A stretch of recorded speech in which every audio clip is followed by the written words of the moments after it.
ariko nawe iri wamahirwe kuba usangwa hano kabaho baherekeza inshuti yacu Pastor Noah twakundaga cyane. Amen. Jewe twamenyanye ariko nabusi sivuba ko 79 simbizi cyagi twari kumwe na mzee Pastor Simoni igihe tugiye gukiza abanyakabara 79 barazanye bombi mu delegation bari bajemo naje nari mpari mu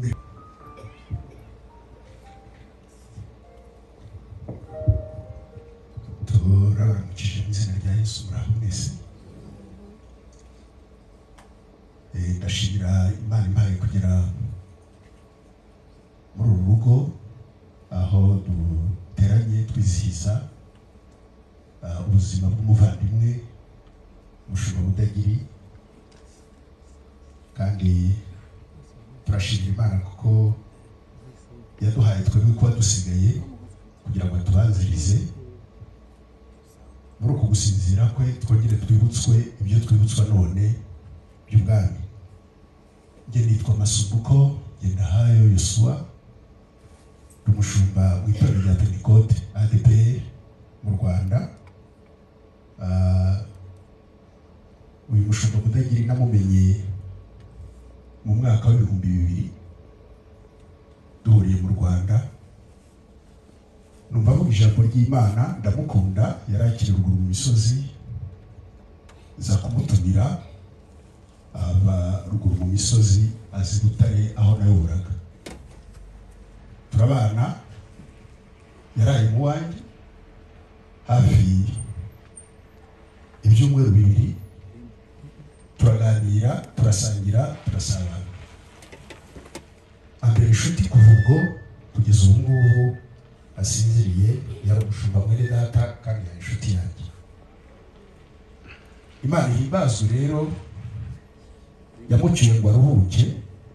Ibi byose umushumba Bidebede bavuze, ku munsi w'umuzuko tuzamubona, ntabwo dushidikanya. Nyuma twese turagiyumvamo tugushimire kuri Imana amaze byose bigiye gukorerwa hano, biguhesha icyubahiro k'Imana, natwe twishimye tuvuga tuti Imana iraha. Shimirwa byose ko bikorwa ku bwa Kristo Yesu umwami wacu. Amen.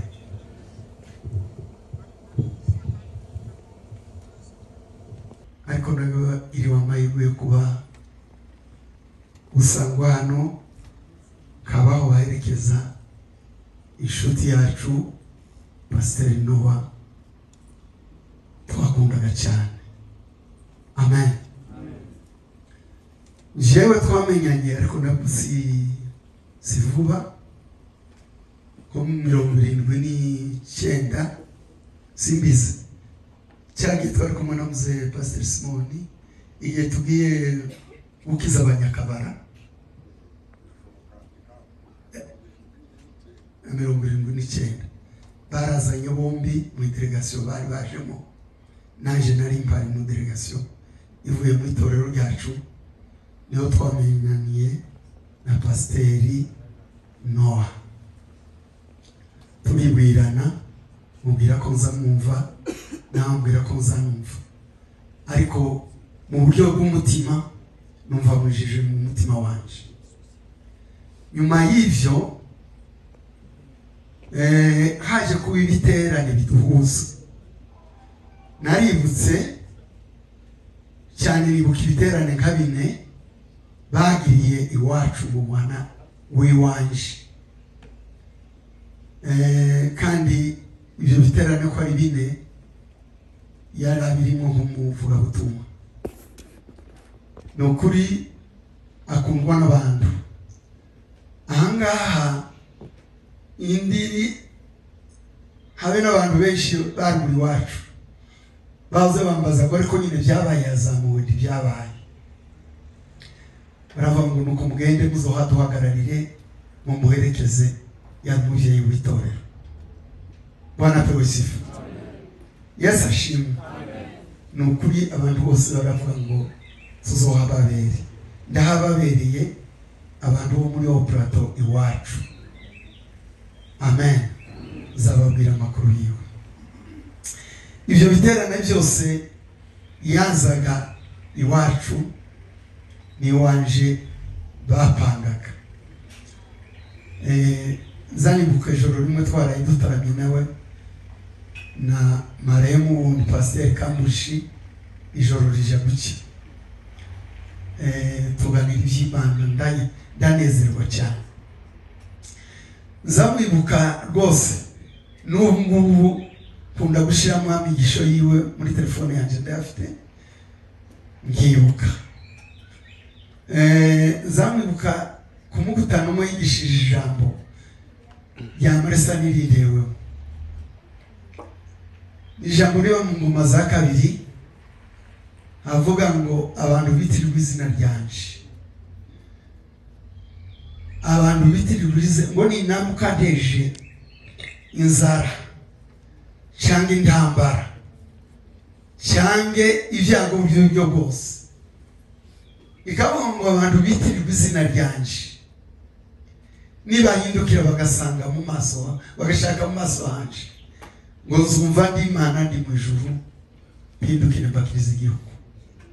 Nukuri iryo jambo yaragigishe kandi sanzwe nkumva nama numva amasozo araje. Mbona nyine abantu bitirirwa izina ry'Imana, Imana irabakunda. Sifa kwa Bwana. Nukuri Imana irabakunda. Iryo jambo zandi mwibukiraho. Ndashima Imana ubu ngezino na Musanza Kirino barashakisha barambona, iwe na mzee hariya na mzee Murondanya barambwira ngo tugire igitaramo cyacu tuba dutaramana cy'abasaza, turashaka nguzuza tubane. Ndazanye kuko aho bavuze ngo barahari kubera kwizerana, habe nubwo baba mu mahorokerano yinjira. Bwana pewe sifa. Kubera kwizera amagambo yabo n'ubuhamya bwabo muri Kristo Yesu, nta mahorokera bahari. Bivuze ku mugani gusa, ariko ahubwo haba hari umunezero. Turabana nyine twarasenze mu rugo rwiwe kwa mzee Simoni, kwa Murondanyi, kandi ndanezerwa cyane. Yanagiye namubwiye ngo nzoza mu rugo iwiwe parare turare tuganira. Kumbe ivyo wacu duhaye gupanga Imana nyir'ijuru kuyapanga ibindi. Haba n'umunsi wica yaje naje kubutwaje kumureba, ntamubaza ndakuburya kurya nasanze urwaye. Arambwira ati we ntiyaraze kuko afite indwara yamwica, atamundi yakuza azaguma kurwaragurika ko ntaco numvaga. Kuba yarazamuwe rero bakristo, Imana ntizayikanga. Ntizibera ngatwe kuri yafatwira ngo yapayinka wiki cyabaye gite, Imana ntizishituka. Biba byarabaye mu mugambi wayo ndakuka. Sifa kwake Bwana. Yesu ayimbaza. Biba byarabaye mu mugambi wayo udakuka. Pasiteri yasize umuryango w'abakristo, turacyahari mwisi. Nukuri turi umuryango wiwe nubwo ntabwo turababungeri. Nawe kuko yari umuryango wacu. Afite umuryango asize mu bihugu byinshi. Imigabane yose y'isi. Asize abantu. Asize y'imbuto. Ntiyipfanye. Umusaraba wa Kristo yegereye bavuze yakundaga kwigisha. Wamubyariye imbuto nyinshi, kandi izo mbuto nta nicyo mvuga tizisigaye mu isi. Nizo yagiye asanga. Amen. Burero hamwe no kumukumbura no kumukunda, tushatse guhoza abakristo ntari kure pe, ntari kure y'ibyiringiro byacu. ari muri sisiteme y'ijuru. Ejo bundi tuzomusanga muri iyo sisiteme. Ari muri sisiteme y'abarinze Kristo. Ari muri sisiteme y'abazazuka. Iwe yagezeyo nta kimwitanze. Ibyo byose yakoze noye kurambisha. Bigende bizamukurikire n'ubundi byaramukurikiye. Amen. Amen. Kwambara bazongera bagaruke bari kumwe n'umukwe. Bwana pewe sifu. Nono igihe cyo kwambara ni iki? Igihe cyo kuja mu mirimo y'iki? Kugira ngo dutegereze umunsi mwiza. Reka marire hariya ndakunda. Amen. Amen. Amen. Haravuga ngo hahirwa. Uvuge ngo amen. Hahirwa. Amen. Ko ndayivuga. Ndiye gupfa kuko gahirya ugiye kuvuga wahirwa bapfa. None mwakona ndakuvuga. Hahirwa. Amen. Ndabivuga kuvuga. Hahirwa. Amen. Wabapfa bapfira mu mwana. Umwuka waravuga ngo ye.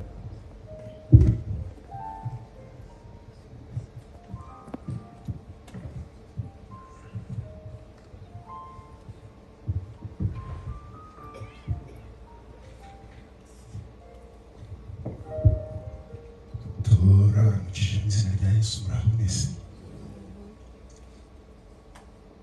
Ndashimira Imana impaye kugera muri uru rugo aho duteranye twizihiza ubuzima bw'umuvandimwe Mushumba Mudagiri, kandi turashimira Imana kuko yaduhaye twebwe kuba dusigaye kugira ngo tubanzirize muri uko gusinzira kwe, twongere twibutswe ibyo twibutswa none by'ubwami. Nge nitwa Masumbuko Ngendahayo Yosua, umushumba w'itorero rya Pentecote ADPR mu Rwanda. Uyu Mushumba Mudagiri namumenye mu mwaka wa 2000 duhuriye mu Rwanda. Numva mu ijambo ry'Imana ndamukunda, yarakiri ruguru mu misozi za kumutumira aba ruguru mu misozi azi Butare aho nayoboraga. Turabana, yaraye mu wanjye hafi ibyumweru 2, turaganira, turasangira, turasabana. Ambere inshuti kuva ubwo kugeza ubu ngubu asinziriye, yari umushumba mwene data kandi yari inshuti yanjye. Imana ihimbazwe rero, yamuciye ngo aruhuke. Ibi byose umushumba Bidebede bavuze, ku munsi w'umuzuko tuzamubona, ntabwo dushidikanya. Nyuma yo kumva aya magambo menshi tuvuye n'umusaza mukuru umuzi cyane kandi babanye, nagize umugisha wo kumva ijambo ry'Imana. N'umukene numva ashonje, avuze ijambo ry'Imana, numva ubugingo bwanjye bwongeye kwishima. Imana nk'umugisha. Kandi abigisha burya kenshi nitwe bakene, kuko dukunda kuvuga cyane tukumva buke. Rero kuri urupfu rw'umukiranutsi duteze amatwi. Narebye iteraniro ryose mbona n'abantu bakuze, abenshi urubyiruko ni bakeya, ariko abandi turakuze. Abuze ibyo tuzimukana. Nta nzu yavuze tuzimukana, nta bana tuzimukana, nta torero tuzimukana, nta modokari tuzimukana, yewe haba na viza ziri muri passport ntabwo tuzazimukana. Ariko buze ko tuzimukana ibyo twizeye, tukimukana n'ibyiringiro by'ibyo twizeye, kandi tukimukana n'imirimo yacu. Imana ihimbazwe cyane. Yatanze urugero rwiza ndatangara. Yavuze ngo iyo tugiye mu mahanga ngo dutandukana n'imizigo yacu hano ikano ukagenda iminsi 2 utazi ko n'ibikapu uzabibona dore ko hariho n'ibizimira mu isi birazimira pe bikabura ariko ngo tuzimukana iyo mizigo yacu yitwa imirimo twakoze kandi muri tugerayo hejuru y'ibyo baduha ibihembo by'iyo mirimo. Imana ishimwe cyane. Numvise ndi gusoma indirimbo kuko sinkibasha kuririmba narasaraye ariko kera nararirimbaga nkiri umusore ariko ndayisoma ubwo turi abasaza tuyumve nindangiza ndasoma ijambo ry'Imana rigufi Imana yashyize ku mutima wawe mu ndirimbo za wokovu. Abonye bateraniye hano benshi bazi Igiswahili abo muri Sud nanjye no muri Nord nizo twaririmbaga kera. Niba harugira ijwi ryiza uzi kuririmba nka Mutabazi wenda ni haboneka kanya saririmba ariko ndayisoma. Ni indirimbo twaririmbaga umushumba wanjye wandeze yitwaga Yasoni Mukomeza arasinziriye kandi yasinziriye ari mu myaka hafi ya Mudagiri yajyaga aririmba indirimbo akayinyigisha kubera rero tudahuza amajwi ko twavuye hatandukanye reka nisome ariko mwumve ko ndikuririmbira Mudagiri indirimbo ndayimutuye ariko kandi namwe ndayibatuye ngo twumve ko twaririmbana iyi ndirimbo. Si kenshi abashumba bakunda kuririmba ariko tujya turirimba mu mutima kuko n'amajwi yamaze kuhinduka ukundi. Iravuga ngo Mwenyezi amejenga mji, mfalme wa huko ni Yesu. Yohana aliona kushuka kutoka mbinguni, ukuta ukawa wa jaspi na njia ya dhahabu safi. Wakati nitakapohama nitachukuliwa Sayuni. Jini mule mtakatifu Yesu atuandalia makao. Sasa na ngoja na utamani mji mzuri kutoka mbinguni. Igice cha 2. Na zambi hazitakuwapo, uchafu hautaingia, mateso, ugonjwa na kufa hazitakuwapo mjini. Na mule tutayasahau mashaka, jaribu na vita. Hatutaachana milele, hakuna uchungu rohoni. Ichaga 3.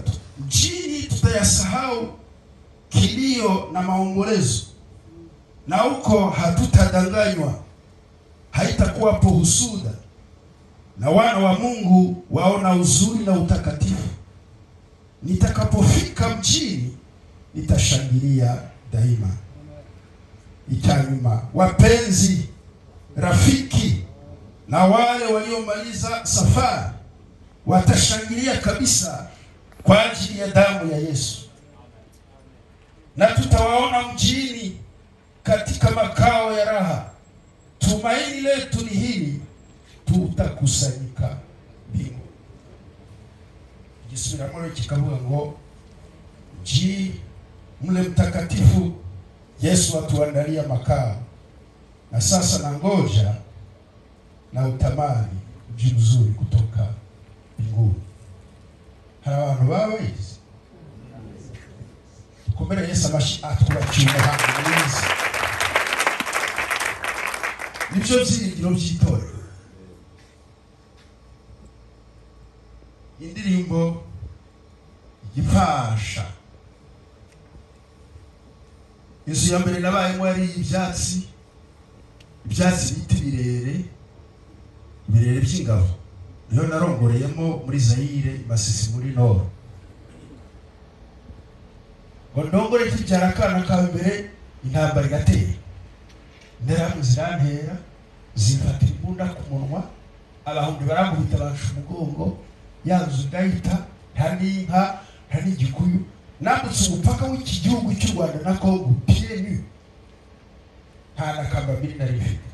Murumva ko byasigaye ariko kwizera navanye ndacyagendana nako kandi ibyiringiro by'ijuru ndacyari nabyo. Wongere mu Rwanda Imana igirira neza ndacumbika mu nzu itagira icyumba.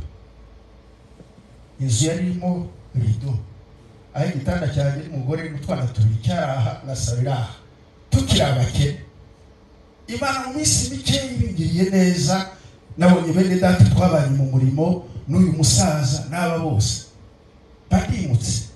Ngire neza nibagirwa ya nzu itagira icyumba baba regional niho nahuye n'uyu mugabo. Turara mu nzu tutakodesheje y'itorero rya Pentecote abakristo aribo bishyura n'imodoka n'amafaranga ngo bukiribuka. Ariko nubwo nibutse mva muri iyo nzu, kwizera nayo ifite muri iyo nzu, niko nakomeje kugendana ngo ndaza kugeza igihe naje kuba uwo ndiwe n'uwo nabaye we, none ubu umushumba wo mu kiruhuko kizabukuru wa ADPR. Ariko ndashima Imana, Mwenyezi ametujengea mji.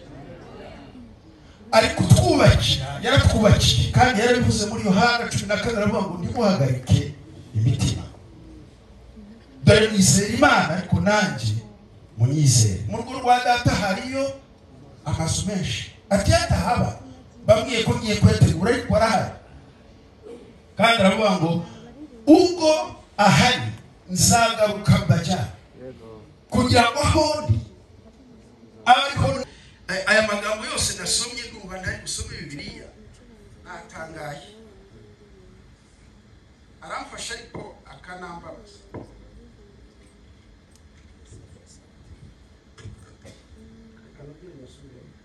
Kuko ari ugutanga ihumure. Turavuga ibintu byose byashobora kuduhumuriza. Ntabwo ari amateraniro, nta liturujia iri ahangaha. Nibwira ko hano nta bishop hari, nubwo yaba hari nayo matitire tuzayasiga. Tuzimuka n'ibyo twizeye, twimuka n'ibyo twiringiye, kandi twimukane n'ibyo twakoreye. Kandi nitwimuka tuzasiga ibindi, ariko ibyo byo tuzimukana nabyo. Kandi nitugerayo hari ikintu tuzakora. Umusaza yakoze yavuze ngo tuzimukana ibyishimo, niko uyu muririmbyi nawe yavuze. Hari agace kamwe usa nashatse kuvugaho, igice cya kabiri kiravuga ngo na zambi hazitafika. Niba uzi ko wizeye Yesu ariko ukamukigendera mu byaha, ntabwo uzajyayo. Ntabwo nzajyayo naho nabwiriza, naho nagira impano, zambi hazitaingia mjini. Uwo mwana nta munyabyaha, nta n'igihumanye, nta n'icyanduye, kereka bejejwe no kwizera Yesu. Haravuga ngo zambi hazitafikapo, uchafu hautaingia. Abaswahili barahamufasha. Zambi na uchafu bitandukana bite? Zambi zinaleta uchafu. Ibyaha bijya bizana umwanda. Muzi umwanda, nta muntu ukunda umwanda, nta n'uwarya hari umwanda. Haravuga ngo na uchafu hautaingia. N'uwo mwanda ntabwo uzagerayo, kandi ugonjwa na kufa, kurwara no gupfa habitakuwepo mjini. Murumva aho hantu umuhanda tugiye kujyamo usumba ya nyubako mwene data yatubwiye yadubaye n'izindi na za gratte-ciel za Los Angeles. Hari ijambo yavuze aravuga ngo kandi mjini mule tutasahau mashaka, jaribu na vita. Hakuna uchungu rohoni.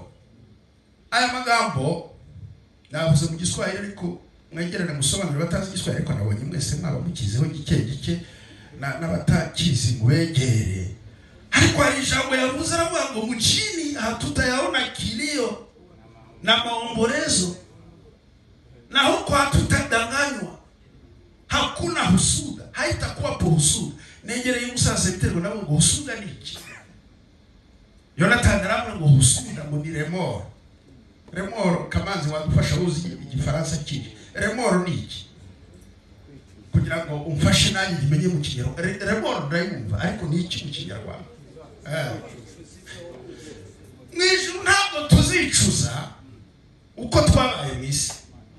Nta remoro tuzagira ngo twari abakene, nta remoro tuzagira ngo twasize ibi, nta remoro tuzagira ngo ahari batumuze batya. Mbinguni hakutakuwa usuda, nta regret. Haleluya, ubu mudagire nta regret, amemaliza safari.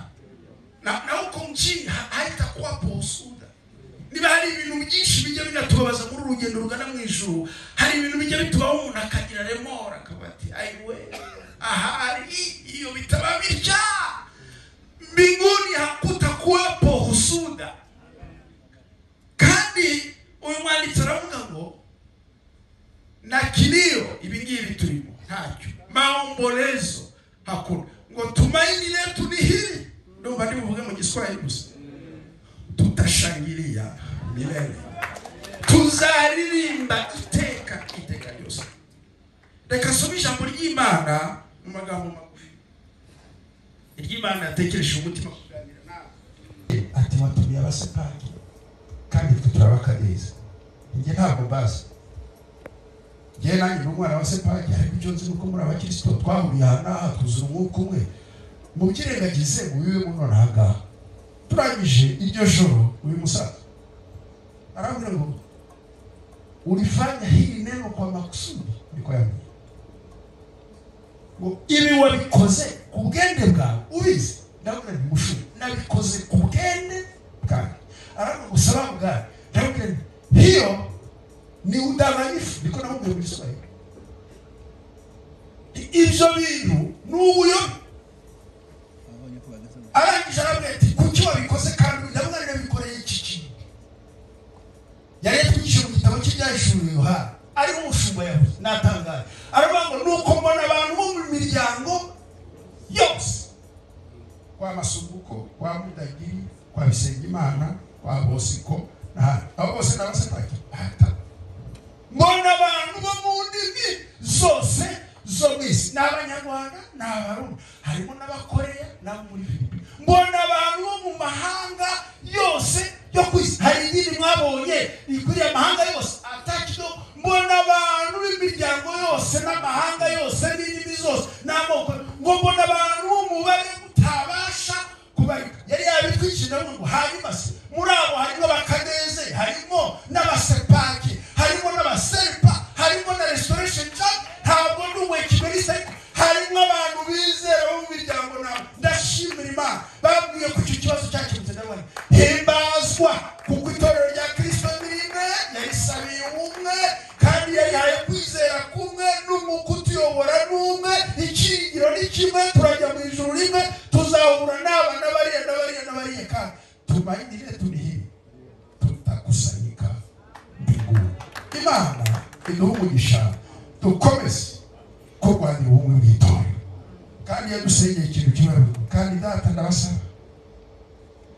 ndabasabira kugira ngo aho ndi nabo bazaze tuhabane.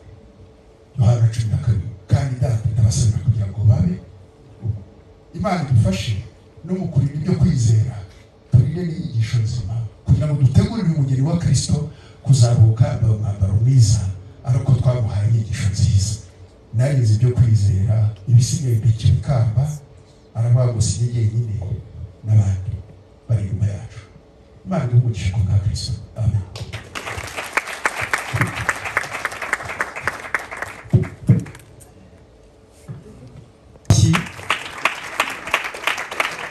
Abashumba bakoranye na Nowa, abandi nabo yabyaje ubutumwa, abandi nabo yahaye inshingano, abandi mbese aba n'abashumba. Nagira ngo rero biyicarire rwose, Imana ibahe umugisha mu izina rya Yesu. Hanyuma tugiye gusenga Imana na mushumba Simon Sebitereko arasenga Imana kugira ngo tuze gutangira twumva ijambo ry'Imana, ko tufite abigisha babiri kandi ni umwanya mwiza wo kugira ngo tuze kugira umwanya wo kumva ijambo ry'Imana nk'irifite ihumure ryuzuye, kugira ngo dukomeze guhumurika kandi no gukomera. Mwami Yesu, turataramye twibuka umukozi wawe wakoze byinshi, wabyaye byinshi, wavuze ubutumwa henshi, kuba rangije abenshi tukiri bazima, tugomba kumwibuka no kumukorera uyu muhango. Ibyo yakoze ni byinshi tutashobora kurondora ngo tubivuge, ariko ishimwe nuko ajyanye imirimo yakoze muherekeje. Mu izina rya Yesu twabasigaye n'abandi bakiza hanyuma dukurikira batubanjirije n'ibyo bakoze tubigane, kandi kugira ngo tuzohabwe ingororano zikwiye. Dushimiye umugoroba rero mwiza duteraniye hano, udufashe twese, harimo abakuru n'abato, harimo abagore n'abagabo, umuntu mu rugero rwe wese yumve yishimye kugira ngo ibyo dukora biguheshe icyubahiro cy'Imana. Nuko rero ijambo tugiye kumva ryawe rihumuriza, ijambo ryawe uzurizamo, uza mu ijambo ryawe kandi rigakora imirimo y'ubumana. Uhaguruka uwo ari we wese arivuga n'imbaraga zivuye mu ijuru, abashishwe n'umwuka wera, natwe abumva tuvyakire nk'imbaraga z'Imana duhawe kandi nk'impano ivuye mu ijuru. Ubishimirwe kuko ijambo ryawe rihindura imitima, rigahumuriza abafite ubwoba, rigakomeza abanyentege nke.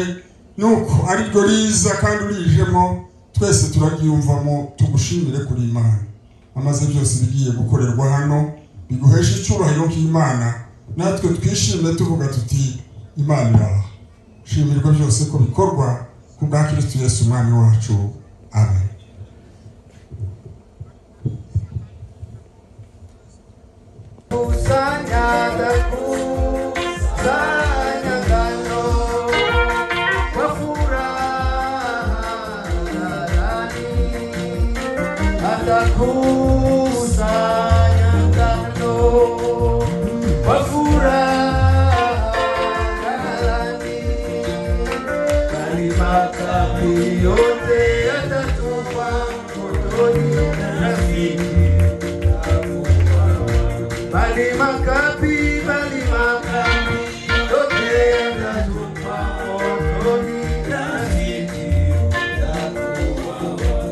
Maubi,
amen.